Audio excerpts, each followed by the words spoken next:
The particularly beautiful natural landscape there.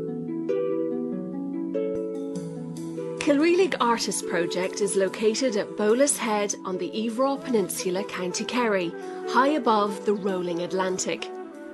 What was once the ruins of Kilreelig village has now been beautifully brought back to life.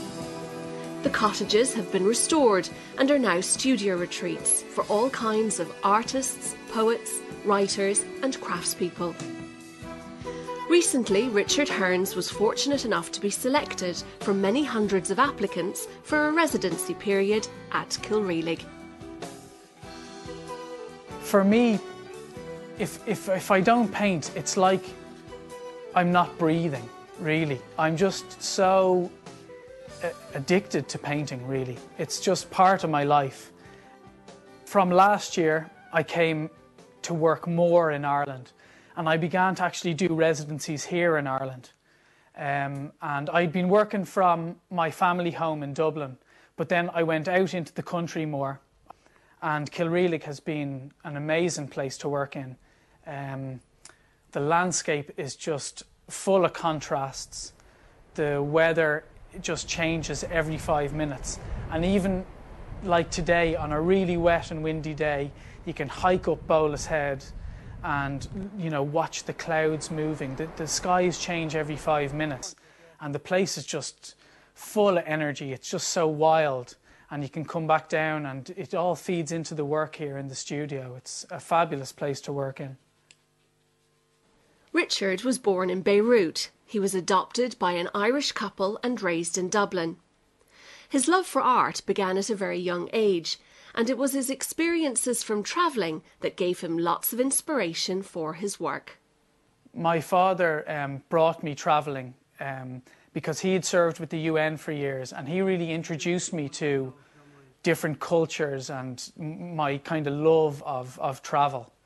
And I never kept diaries, but my notebooks were my diaries. You know, my sketches and my paintings were you know, a much more potent way for me to remember things. I travelled to Holland and Greece and the Middle East and Southeast Asia, and I always had my notebook in hand.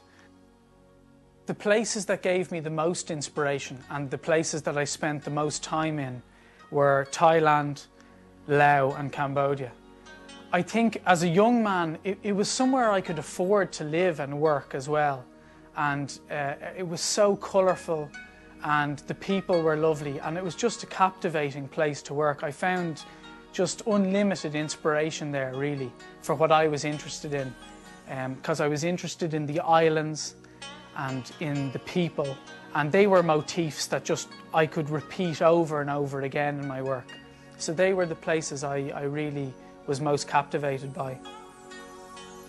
The work I was making in Southeast Asia and on my travels was very expressionist in form, I suppose. It was figure in landscape, and it was quite figurative, but it was very expressive the way it came about. And I kept on that line of investigation for quite a period of time. Because I'm largely self-taught, you know, that's just the way the work evolved.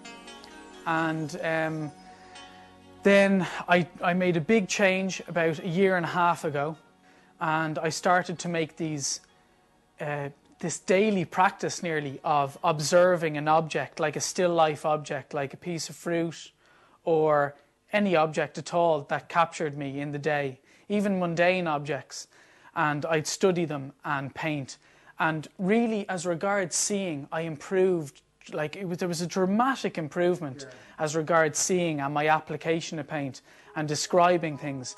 And really what I was getting at was trying to describe the essence of something, and then to try and take that and feed it back into my larger pieces, into my landscapes and everything like that. So it's been a fabulous journey so far. I've always drawn and painted, and I know I'll continue to draw and paint, you know, forever. It's something that's inside of me. Each morning when I wake up, I have that renewed energy. It's the creativity. It's welling up in me each day. It's something I have to do. And I suppose as a painter, you know, I'll never retire. it's something that I'll continue to do forever, you know. Something that I'll get better at and continue to get better at, and my creative output will be stronger and better. And you know, art, it's a journey for me. It's as much part of my life as breathing, as eating. It's something I have to do each day, and I hope the journey will continue forever, really, you know.